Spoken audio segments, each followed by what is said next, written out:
दोस्तों, अंतर्राष्ट्रीय लेवल पर फिलिस्तीन को एक बड़ी जीत मिली है, जिसके बाद इजराइल बौखला गए हैं और नेतन्याहू ने इसे पूरी तरह हमास के लिए इनाम बताया, क्योंकि ब्रिटेन, ऑस्ट्रेलिया और कनाडा ने फिलिस्तीन को देश के तौर पर मान्यता दे दी है। जानेंगे ये क्यों खास है और इस पर विश्लेषक क्या कहते हैं, और साथ में आपको बताएंगे कतर के अमीर शेख ने इजराइल से दोहा हमले को लेकर माफ़ी मांगने को कहा है, और नाटो जैसा मुस्लिम फोर्स बनाने पर एक बड़ी खबर सामने आ रही है। तो बिना समय गंवाए खबरों की शुरुआत करते हैं। दोस्तों, ब्रिटेन और ऑस्ट्रेलिया के साथ साथ कनाडा ने भी रविवार को आधिकारिक तौर पर फिलिस्तीन को एक देश के रूप में मान्यता दे दी है। मतलब ये तीनों देश अमेरिका का बेहद करीबी है और इनमें से 2 देश सुरक्षा परिषद के परमानेंट मेंबर भी है, जो काफ़ी अहम माना जा रहा है। लेकिन इस बड़े ऐलान के बाद इजरायली नेता बिलबिलाने लगे। सत्ता पक्ष से लेकर विपक्ष सब इसका विरोध करने लगे। इजरायल के प्रधानमंत्री बेंजामिन नेतन्याहू, जो गाजा में जंग और कथित युद्ध अपराधों को लेकर इंटरनेशनल क्रिमिनल कोर्ट ICC में वांछित है, उन्होंने इन फैसलों पर कड़ी प्रतिक्रिया दी। नेतन्याहू ने कहा कि फिलिस्तीन को मान्यता देने की ये कोशिशें इजरायल के वजूद के लिए खतरा है, यह आतंकवाद के लिए नाजायज़ इनाम है। नेतन्याहू ने जोर देकर कहा कि इजरायल पूरी ताकत से जंग जारी रखेगा, हमास को ख़त्म करेगा और गाजा में कैद सभी बंदियों को वापस लाएगा, और वो कभी भी फिलिस्तीन देश बनने नहीं देंगे। उन्होंने ये भी कहा कि वो संयुक्त राष्ट्र के मंच पर जाकर इजरायल की हकीकत और उसके इस न्यायपूर्ण संघर्ष को दुनिया के सामने रखेंगे। दोस्तों, ब्रिटेन के प्रधानमंत्री कीर स्टारमर ने प्लेटफॉर्म एक्स पर लिखा, आज हमने फिलिस्तीन को एक देश के रूप में मान्यता दी है ताकि शांति की उम्मीद जिंदा रहे। आज हम उन 150 से ज़्यादा देशों की कतार में शामिल हो गए हैं जिन्होंने फिलिस्तीन को मान्यता दी है। स्टारमर ने यह भी कहा कि अब ब्रिटेन आने वाले हफ्तों में हमास के नेताओं पर और सख्त पाबंदियां लगाएगा। उनका कहना था कि हमास का आने वाले वक्त में किसी तरह की हुकूमत, प्रशासन या सुरक्षा में कोई रोल नहीं होना चाहिए।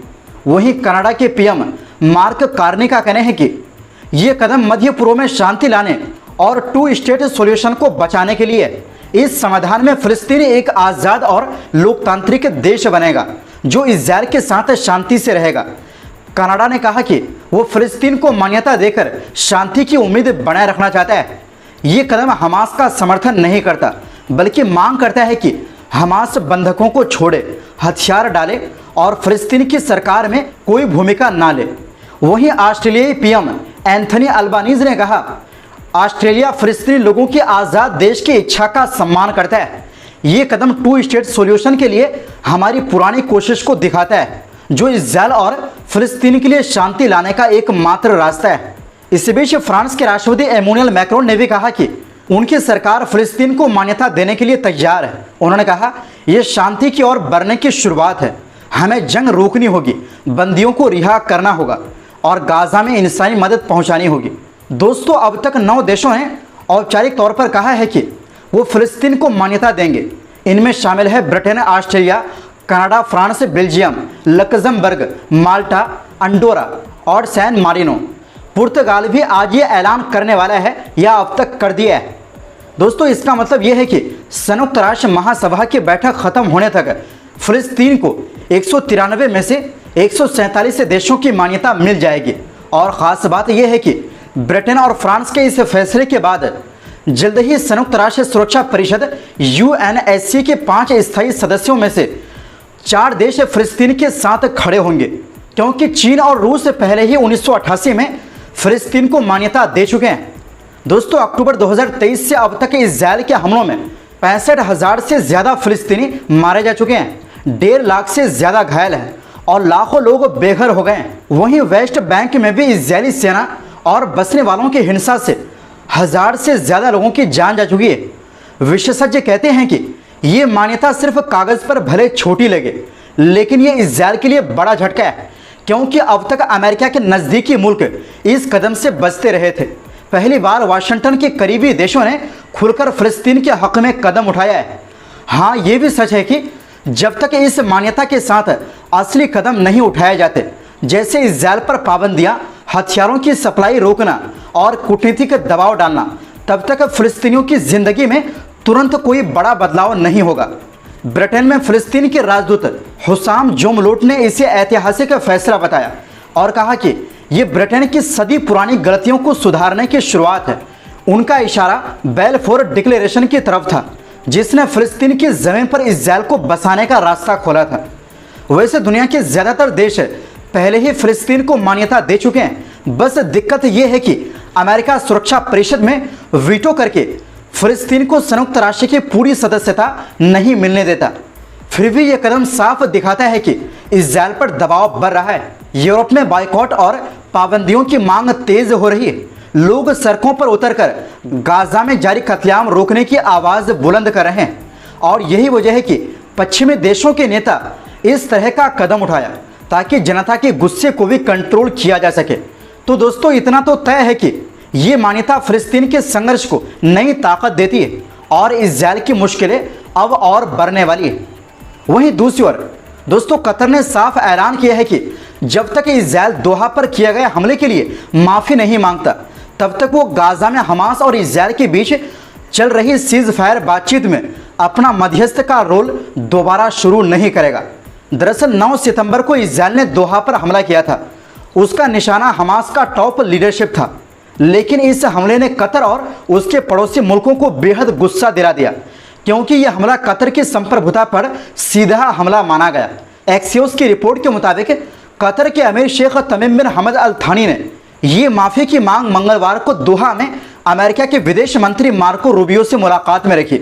यही मांग रूबियो की इजरायली प्रधानमंत्री बेंजामिन नेतन्याहू, अमेरिकी दूत स्टीव विटकॉफ और इजरायल के स्ट्रेटेजिक अफेयर्स मंत्री रॉन डर्मन से हुई बैठकों में भी उठी। रिपोर्ट में कहा गया है कि कतर माफ़ी के लफ्ज़ों पर लचीलापन दिखाने को तैयार है, यानी माफ़ी ऐसी भी हो सकती है जिसमें उस कतरी सुरक्षा अधिकारी का जिक्र हो जो मारा गया था, उसके परिवार को मुआवजा दिया जाए और साथ ही वादा किया जाए कि कतर पर दोबारा हमला नहीं होगा। नेतन्याहू ने इस हमले को एक गलती करार दिया है, खासकर तब से जब पूरे इलाके की तरफ से तेज रिएक्शन आया और इसी दौरान अरब लीग और organisation of Islamic cooperation OIC ने मिलकर एक इमरजेंसी समिट बुलाया। इस समिट में एक स्टेटमेंट जारी हुआ जिसमें कहा गया कि मुल्कों को चाहिए कि वो इस्राएल के साथ अपने कूटनीतिक और आर्थिक रिश्तों की समीक्षा करें और मिलकर इस्राएल की UN सदस्यता को सस्पेंड करने के लिए तालमेल करें। इसी के साथ समिट के किनारे पर एक बार फिर उस आइडिया पर चर्चा शुरू हो गई जिसमें नाटो स्टाइल अरब फोर्स बनाने की बात है। इस पहल को आगे बढ़ाने में दूसरा गाजा मध्यस्थ यानी मिस्र अहम रोल निभा रहा है। गाजा मामले में कतर और मिस्र जैसे मध्यस्थों और इस्राएल के बीच बढ़ते तनाव की वजह से रिपोर्ट से ये भी आई है कि मिस्र ने सिनाई इलाके में फौजी तैनाती बढ़ा दी है। मिस्र को डर है कि इस्राएल लाखों फिलिस्तीनियों को जबरन सिनाई में धकेल सकता है और मिस्र ने इसे अपनी रेड लाइन घोषित किया है। इस बीच खाड़ी देशों के एक बड़े अफसर ने उस रिपोर्ट को झूठा बताया है जिसमें कहा गया था कि मिस्र ने इस हफ्ते दोहा सम्मेलन में एक नाटो जैसी अरब डिफेंस फोर्स बनाने का प्रस्ताव रखा था और उसे खारिज कर दिया गया। इस अफसर ने मिडिल ईस्ट आई को रविवार को बताया कि कुछ गलत दावे फैलाए जा रहे हैं ताकि GCC यानी खाड़ी देशों के संगठन को बुरा दिखाया जा सके। उन्होंने कहा कि ये दावे क्षेत्रीय सुरक्षा परिषद पर चल रही चर्चाओं को नुकसान पहुंचाते हैं। असल में हुआ ये था कि समिट में मिस्र चाहता था कि एक संयुक्त अरब फोर्स बने जो खासकर इस्राएल जैसे बाहरी खतरों से अरब देशों की हिफाजत करे, लेकिन रिपोर्ट के मुताबिक इस पर सहमति नहीं बन पाई क्योंकि मिस्र कह रहा था कि कमान उसके पास होनी चाहिए, जबकि सऊदी अरब खुद लीड करना चाहता था और बस इसी खींचतान में ये प्रस्ताव आगे नहीं बढ़ सका। वहीं GCC ने समिट के दौरान सिर्फ इतना कहा कि वो ज्वाइंट डिफेंस काउंसिल और हाई मिलिट्री कमेटी की मीटिंग बुलाएंगे, यानी कोई ठोस कदम नहीं उठाया गया। मिस्र के डिप्लोमेट्स का मानना है कि काहिरा चाहता था कि समिट में इस्राएल के खिलाफ साफ कार्रवाई की जाए, कम से कम गाजा में नरसंहार रोकने और फिलिस्तीनियों की जबरन बेदखली का विरोध किया जाए, लेकिन अमेरिका के दबाव की वजह से अरब देशों की प्रतिक्रिया बेहद कमज़ोर रही और बस बयानों तक ही सीमित रह गई। तो दोस्तों, फिलहाल के लिए इस रिपोर्ट में बस इतना ही। आपसे गुजारिश है हमारी सपोर्ट के लिए चैनल को सब्सक्राइब ज़रूर करें। मिलते हैं एक नई रिपोर्ट्स के साथ। बहुत बहुत शुक्रिया। अल्लाह हाफिज़।